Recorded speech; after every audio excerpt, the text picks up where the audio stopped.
Mida me mõtleme tiimi dünaamika all on tegelikult see, et sul on kindlasti tiimi vaja näiteks mingeid analüütilisi inimesi, sul on vaja inimesi, kes mingeid protsesse edasi viivad, eest veavad, aga sul on vaja ka inimesi, kes need kreatiivsed inimesed tagasi maa peale toovad. Ja kui sa mõtled selle tiimi dünaamika peale tervikuna, siis see on see, mis päriselt nagu tulemusi toob.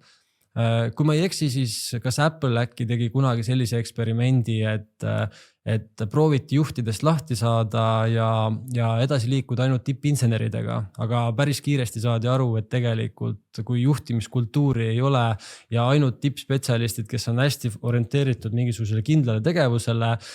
üritavad päriselt selles asjas selgust luua ja edasi liikuda, siis avastatakse ennast probleemide seast, mida tegelikult juhid saaksid välistada ja võib-olla paremini teha.